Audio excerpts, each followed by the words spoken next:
Please rise for the Pledge of Allegiance. Councilman Kaminsky, if you can lead us. I pledge allegiance to the flag of the United States of America and to the republic for which it stands, one nation, under God, indivisible, with liberty and justice for all. Thank you all. You may be seated. Madam Clerk, may I have a roll call? Councilmember Barbara Bukowski. Here.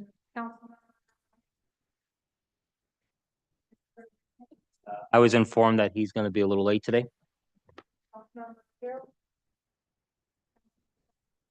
Present. Member Vernon Thompson. Here. Supervisor Brian Nowak. We have 5 present. All right, welcome to the October 22nd work session. We're going to begin this evening with some new business. We have from our planning department, Dan Young, and he's going to speak about the pro-housing communities designation. Podium is yours, sir. Got a green light, push the button. A little quiet here, so. How about it? Yeah. Testing. There we go. There we go. All right. Yes. So thank you for having me this evening. My name's Dan Young, town planner. Here to talk tonight about pro-housing communities.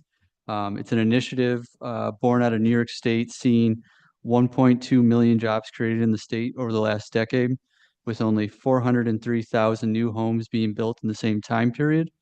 This program is a certificate program for local governments to support housing growth and combat the housing shortage crisis presented across the state. It's meant to aid in stabilizing and rebuilding middle-class America by supporting the development of financially affordable living options. This program would be in line with the Town of Cheektowaga Comprehensive Plan adopted in 2021. At this time, submittals and requirements for this program would just be a letter of intent, which has been filed by the town, a copy of the zoning map, a zoning code summary, and planning and building permit summary for the last 5 years. Those last 3 documents have all been prepared at this time. You've yet to be filed because as of right now, we would have to file a town board resolution acknowledging the support and pledge to this program, which would require re-annual certification. So resubmittal of the permits as part of that 5-year summary, just to keep an update track of records that are going in and out. And what this designation would give for municipality is additional scoring points when filing for eligible state funding opportunities. An example of these are like downtown revitalization grants, New York Forward program, New York Main Street program, funding opportunities of that nature. And what we would have to do as a community, if we were to be certified, we'd have to start considering the action items of streamlining permitting for housing. Such housing types include multifamily, affordable, accessible, accessory units to, so an accessory unit, just for clarification, is not your like standard 1 and 2 family dwelling. It's an additional unit on the same lot where a principal unit already exists. I lost my notes here a little bit. We'd also have to consider adopting policies that affirm and further fair housing. And then also take into consideration the incorporation of regional housing needs in planning decisions.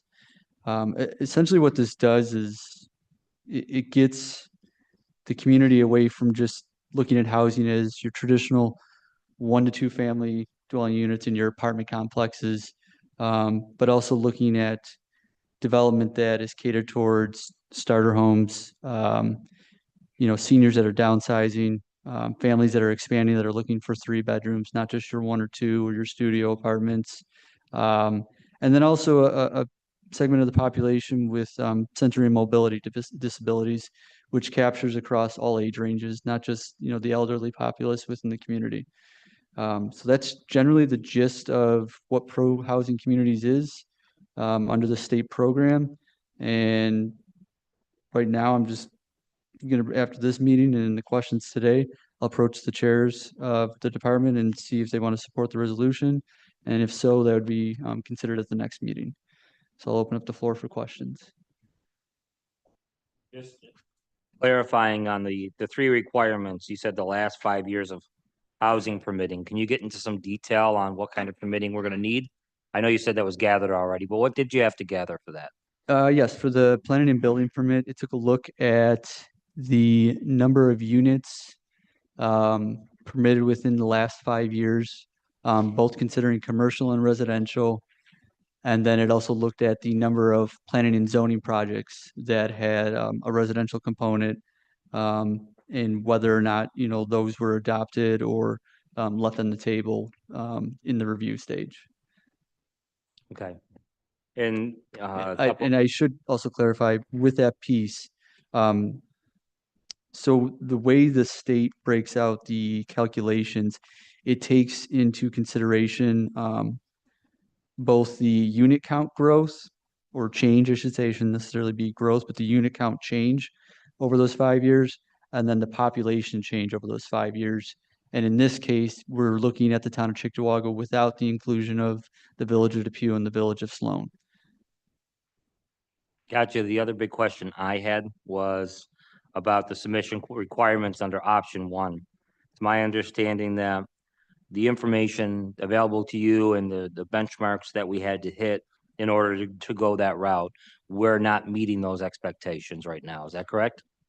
If I understand the state's formula correctly, we're actually exceeding the New York State housing stock growth aggregate that was used in that calculations.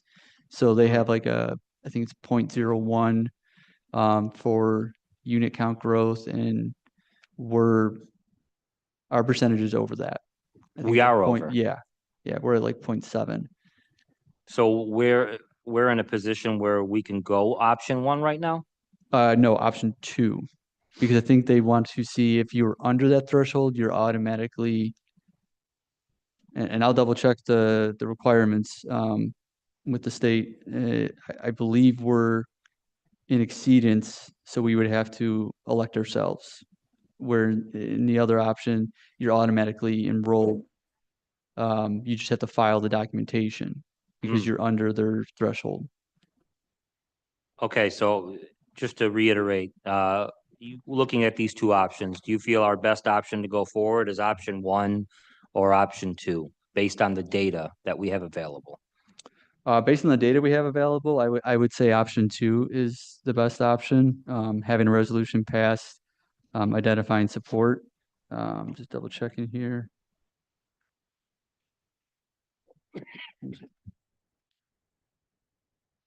Yeah.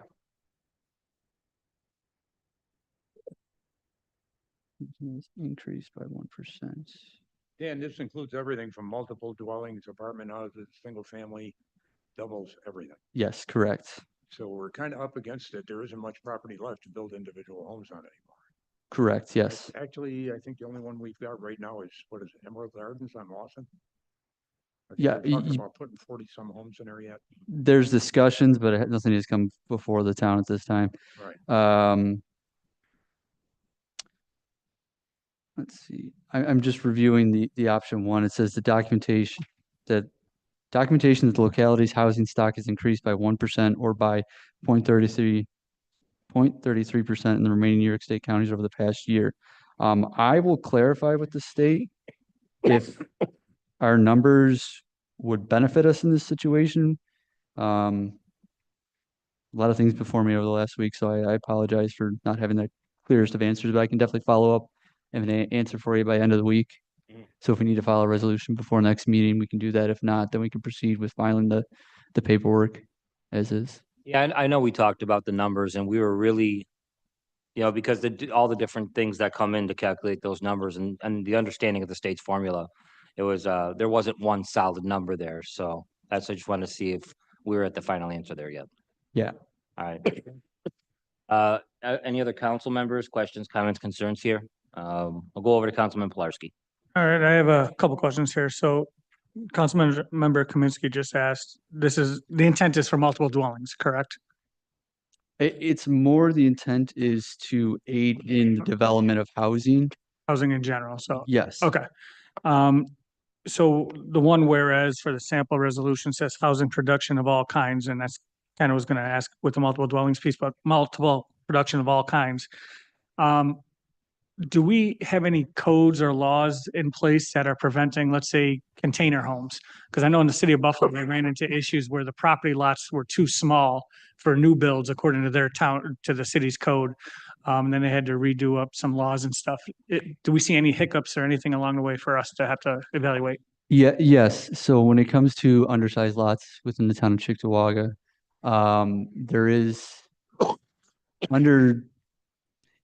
in short, you would have to file a special permit with the zoning board of appeals, the way our local law reads, and that's a section under supplemental regulations. It's by, I think, area and frontage of the lot to qualify it as an undersized lot per area. So in that answer, your original question was about like the limitation of Correct. container homes or things of nature. So it's kind of a twofold question there. So on the town side, we have the undersized lot piece. That is a hardship that residents face when they, purchase a property and they say, hey, we want to build on this. And they found out, well, now I have to go get this additional approval. To the part about like the container home, that falls in line with code requirements and not local code requirements, but building construction code requirements under New York State. So the design has to meet those requirements before we can give the thumbs up. Yep, this is permitted and we can put it in place. Excuse me. And that kind of leads me to another question, being at the very bottom of this sample draft resolution here is streamlining permitting. Now, we're not talking about streamlining like, hey, you can cut corners. They still have to go through the process of Sure. filing for approvals for variances or in regards to that. There's no just saying, it's rubber stamped, you want to build, you could, right? Because then it puts us in a bad spot for legal issues, right? Yeah, I mean, I don't think you can rubber stamp. The only thing that, for instance, we have 1 to 2 family dwellings identified within a residential district. If you're to take a look at New York State Seeker, it omits 1 to 3 family dwellings from going through the review process. So if we were to consider amending that local law to say, instead of 1 to 2 family units on these lots, we can consider now 1 to 3 family units permitted as a right. That would capture an additional unit within a part of the town that is not subject to seeker review based on that use alone. And that's not considering any other options that may go along that may enact seeker in that situation. Did I answer your question? It did. I just wanted to make sure corners weren't getting cut or anything that they still had to follow procedure. Yeah. Thank Yeah. you. A question for you, Dan. Yes, sir. So is this pretty much to open the door for developers that are looking to come into the town to build? I definitely don't think it's necessarily opening the door to say, come on and develop. It's enabling communities that want to take on some of those projects to have a better chance at enabling those projects with, funding opportunities, and showing that, hey, the town of Cheektowaga agrees with this need for additional housing and wants to support housing. And this would allow the town to give more opportunity to those that want to engage in development within the town. But it's not like a green light, come on in, you can build, and here's your paperwork. No, there's still going to be the procedural review of the process. The zoning design standards are still going to maintain and stay in place, and those types of regulations, unless we were to go a different avenue and actually, rewrite our zoning, but that's a whole different conversation for another day. What essentially would be changing from, say, today to passing something like this or moving forward with something like this? What's the big change? The biggest change is outside of us. So if we were to pass this, go forward with it. And I'll clarify when it comes to the action items, if how stringently we are held to those action items regarding like streamlining permitting, adopting policies and things of that nature. And just take this at face value, we would just get additional scoring points when filing for grant funding. Understood. Thank you. Question, Dan. Yes, Is there any mention about mobile homes in this? not that I came across, but that's something that would be, I think, under consideration. I know they're regulated by the state under manufactured homes, I want to believe. Off the top of my head, though, I didn't say anything about mobile homes. Well, Now, I'm part of the looking- zoning summary, we did cover that district was under town, but Yeah, but I'm looking at it in a sense, and I haven't been through it in a while. But the town owns so much vacant property that might be usable for developments, possibly apartment houses, trailer parks, just increase the housing stock. I hear where you're going with that. I would have to have a code enforcement official weigh in that a little bit. You know, the individuals that work with the building code understand that there's certain requirements that the state has when it comes to authorizing the establishment of dwelling units of that nature. As far as mobile homes goes, it's a question I can't give you a clear enough answer on, but I can definitely get you an answer on that. Right. And, just to add to what you mentioned earlier, maybe reiterating, if you go on the second page of the 3-pager that Dan handed out to us, he mentioned a few different eligible grant programs. The Downtown Revitalization Fund, New York Forward Program, New York Main Street Program, and there's some others. A couple of them don't apply to us because they're regional within New York, but getting this designation as a pro-housing community will open up this funding open up funding for these grant programs. If you have that designation, your municipality is prioritized for these grants, that you're on the short list to get fast track for acceptance for funds through these grant programs. And think of it as a public-private partnership where this funding, along with private developer dollars working together, can help redevelop something that's been sitting for a long time. You know, with the Tunnel to Towers project, that's exclusively private money that's going to that one.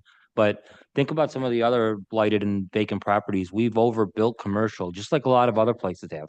May I comment on that piece? Sure, sure. Yep. So a perfect example of this would be you take a corridor like Harlem at Kensington or William Street in Harlem.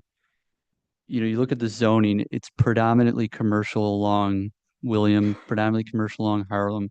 If you were to take, you know, like William Street and say, add in the component of residential, you know, defining the number of units that are allowed to be established, you know, mixed use with these properties. So say you have your old traditional first floor commercial use on the bottom floor, maybe a back unit, and then, you know, 2 units on the 2 floors above. You know, you can amend or make that change within the zoning code at the local level and have that policy on the books. So then developers, if they want to consider something like that, they can come in and, you know, revitalize properties that may be not using to their full potential. And then in turn, if we were to go after, say, something like a New York Main Street Program grant, or an entity was to go after that, and we had this in place, then they would have, as to Brian's point, more prioritized scoring. And this is kind of how you get that ebb and flow between the policy side and enabling the funding component that drives revitalization in parts of communities.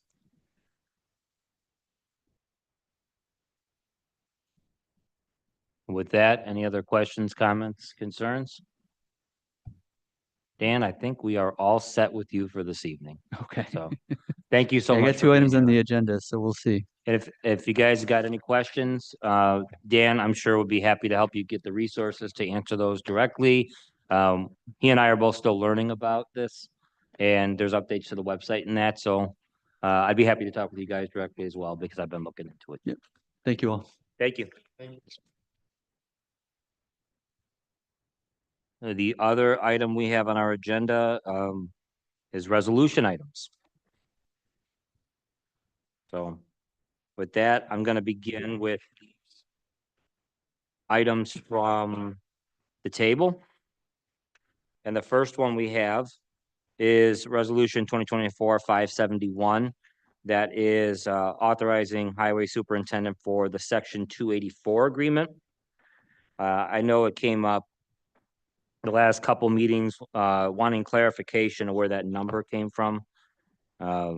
Anybody have an opportunity to look into that? Because I do have an answer here if not.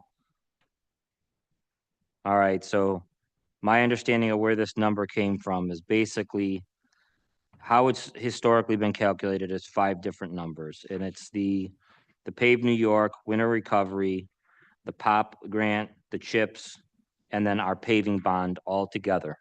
So I've got resolution numbers for the board if they'd like to jot those down and take a look and confirm, but you add all these numbers up, the number we get is 2.217 million. And I think the difference was about $15,000 on the paving bond, but the number is short $15,000, long and short. And I'd like to make an amendment to this at the regular meeting to increase that number to $2.217 million based on the other resolution. So here's where it comes from.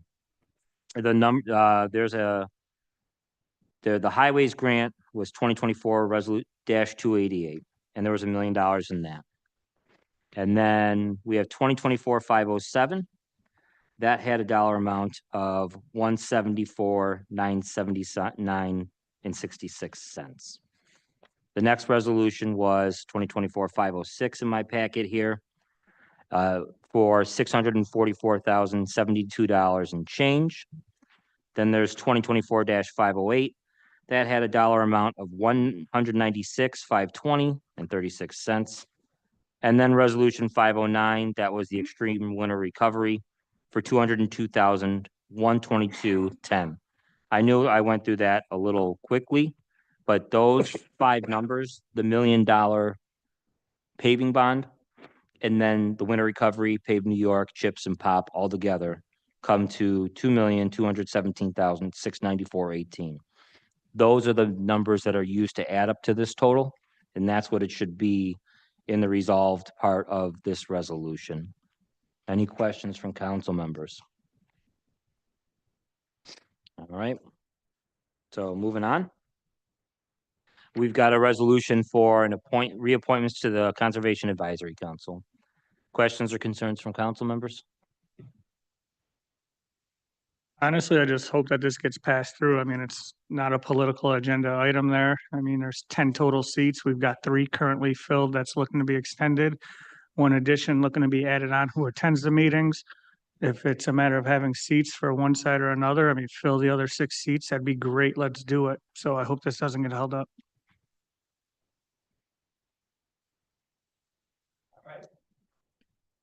Moving on to regular order, and if I'm moving too quickly, please stop me. Got resolution 1 is a transfer of funds. Any questions? Moving on to 2, which is 2024. Oh, sure, yes. Peachtree Road sidewalk replacement. So there was funds for that, and then we're moving it now to this CARES Act. What is that? I could tell you that the Peachtree Road project that came in under budget. So there was a little bit of money left there. It's relating to community development block grants. We will have Rachel here around 7 o'clock, and we can have her give a full and clear answer on what that transfer was about. I don't want to, as I said, I know this came in under budget. I don't want to misspeak on exactly what the intent is on the details of food pantry assistance in them. So that gets us to the warrant. Any questions there? Okay, we've got approval of change order number 1 for Phase 5 Sewer Shed 6. Resolution 4 is approval of change order 2 for Phase 5 Sewer Shed 6. And Resolution 5 is approval of change order number 3 for Phase 5 Sewer Shed 6. I have a question about those. Okay? So long and short, we've placed an order for this work to be done. And I'm just wondering, were we that far off with, predicting, from the company doing the work on that dollar amount? And just wondering how we came up with 3 significant change orders. Was that something that was missed, or, did we find maybe another issue while doing this work, or?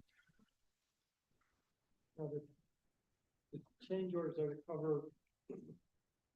There were problems that, or issues that came up in 3 separate areas that are outside the project area that needed relined. So what we did is we added that work as a change order to the lining contract that we had at the time. And where are these funds coming from?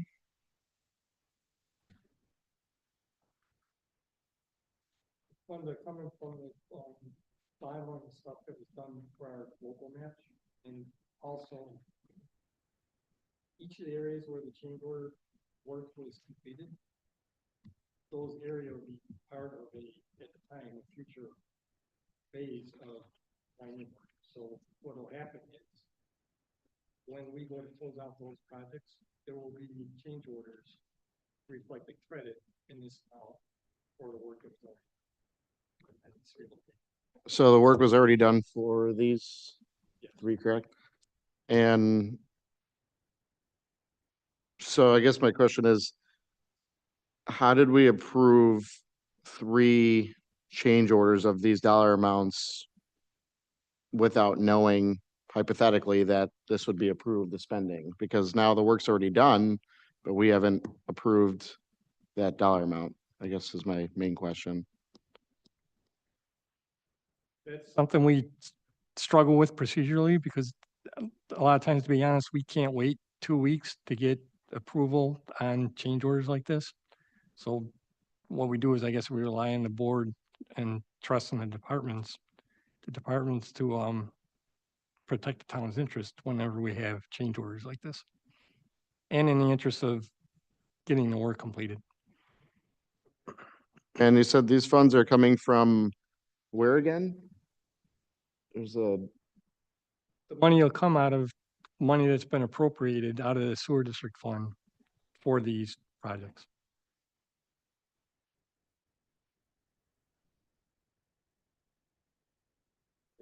Yep. On these first 2 change orders, it's the whereas mentions that Erie County Department of Public Works, they were gonna perform a mill and overlay of Cayuga Creek Road and Williams Street, west of Harlem. So it's essentially fronting this, doing this work in advance, right? This work was planned at a later date, but they put it up because they didn't want to have a situation like we've seen in other places. Right before the board meeting started, Councilmember Pilarski and I were talking a little bit about how a new road gets put down and all of a sudden they're boring into it relative to the manholes or curbing, so that was the intent there. And on change order number 3, they mention change order 2, they mentioned William and Harlem.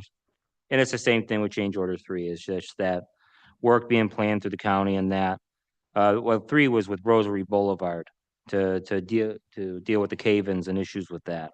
So this is spending we planned on doing. It was just put up closer to when it was actually going to be done. And later on, we're going to get credits on all 3s of this roughly same dollar amounts. Okay. where are those credits coming from? You said for these dollar amounts here? As I understand it, down the road in the not so distant future, we're looking at 3 different change orders, as these are debits right now. We're looking at credits down the road in terms of these dollar amounts, because we've bid these projects out already. It shows bid 2019-8. So when we get to closing out this project, we're going to see change orders as credits covering these costs. from where, coming off the cost of the project overall. So if we have money fronted and let's say we bonded and we use bond dollars to cover the cost of this. Right now, we're doing a procedural resolution to approve the change order of this amount. And later on, at the end, we're going to approve other change orders as a credit. So the overall cost of the project isn't going to skyrocket or go up like crazy. You know, this is a case of just the board saying, we're agreeing to doing this spending as a procedural measure. You know, because this work wasn't done in the particular order based on the initial plan. Are part of bond dollars, you're saying? I couldn't say certainly. I mean, if it has to do with sewer, it could be sewer reserves, it could be sewer bond dollars. Whatever funding source we use for phase 5 sewer shed 6, I just don't have that off the top of my head necessarily, because there's a spreadsheet of 8 different bids on the manhole side and the lining side that includes funding from EFC, WQIP, and town dollars. So I don't want to speak out of turn on what the particular source was. I could take a look at that though. All right. Yeah. Any other council members? All right, we're on to resolution 6, adopt amendments to vehicle and traffic ordinances. 7, this is a site plan review for what's called 0 Indian Road, also 777 Indian. Any questions on that?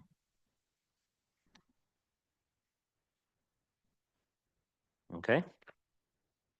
Development review for 225 Como, that is resolution 8. Moving on, resolution 9 is execute final contract for in situ form for cleaning, televising, lining of sanitary sewers cured in place. Up to 10, execute final contract for in situ form for phase 5 sewer shed 6. Oh, yeah. I would just have similar questions for, you know, these two resolutions as well. Pat, those are resolutions 9 and 10. Project's been completed at additional 39,000 and then an additional 149. That is correct.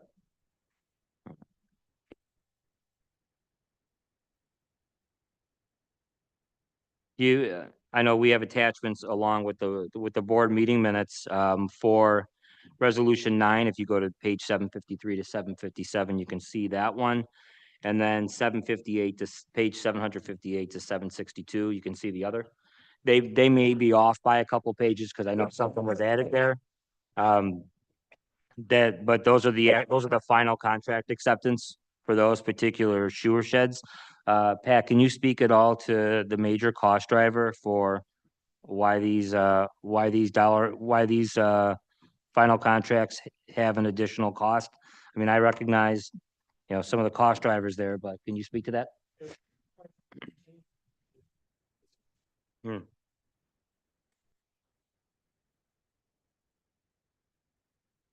guess, you know, my main concern is it's obviously budget time right now. Everybody's trying to crunch numbers and things like that. And, you know, we approve this work and I understand the intent to be proactive because we plan on doing some of that work down the road to set ourselves up, but just to spend, you know, this is a lot of money in change orders. That's my concern. It's money that we would end up spending eventually anyway, once we got to that phase of work. What we'll end up doing, because that work's been completed, you'll see a credit on the closeout when we do closeout for sheds 4 and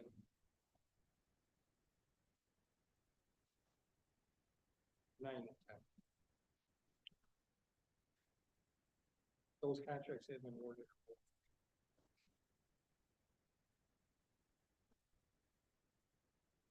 Okay, thank you.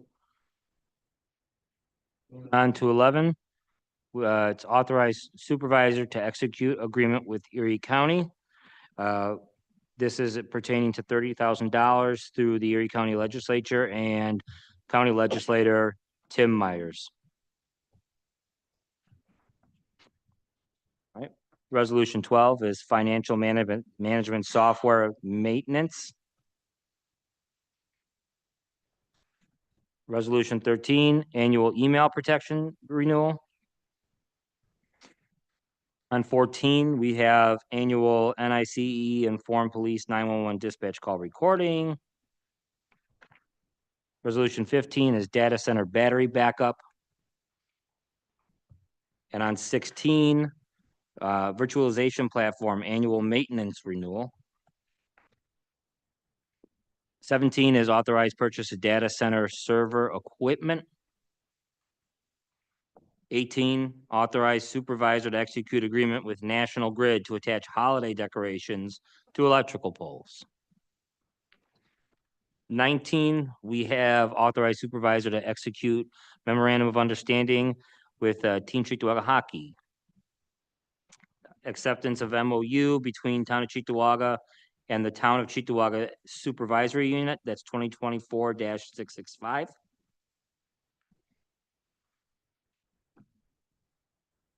All right, next resolution, recognize October 2024 as National Domestic Violence Awareness Month. Resolution 667 is authorization of student intern to CPD. Next resolution is appointment of ACEO. That's resolution 668. Resolution 24 is appointment of a laborer in the highway department. 25 is youth and recreation transfers. 26 is a travel authorization. 27 is a travel authorization. These are for the police department. And another for the police department is resolution 28. Resolution 29 is another travel authorization for police department. Resolution 30 is the designation of Halloween night 2024.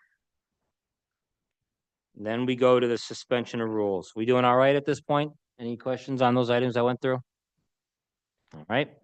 Resolution 2024-676, authorized supervisor to terminate just appraised services agreement. We had an email from the assessor on this a few days back. In long and short, this is a cost saving measure. And we no longer have a need for the services. Resolution 2 is amend appointment of cleaner. And that's self-evident. Yes. Sure. That's why on waivers. I realize it says no later than December 1st, that does not meet our 60 days, so this will go out in all ways well in advance of our 60 days, so you're aware. We don't have it until December 1st. I don't know if we can make amendments, or if anyone can make amendments or wishes to make amendments. Waiver. I'm happy to inform you that this will go out this year. This is a 60-day notice, not a 30. I think if we made the amendment to change December to November, that'll cover us, right? Okay, should we change the second whereas from 30 to 60? Yeah, okay. Madam Clerk, can we make those amendments now, or do we have to do them at the regular meeting? All right, so there's on the second whereas, please change the 30 days written notice to 60 days written notice. Okay. Okay, great. And then from December to November. Thank you. All right. That gets us through the resolution items. And at that stage, I'd like to make a motion for the board to enter executive session for discussions regarding pending litigation, matters which will imperil public safety regarding a police investigation, and matters leading to the appointment of a particular corporation. Do I have a second? Second from Councilmember Kaminsky. All in favor? Any opposed? We are in executive session.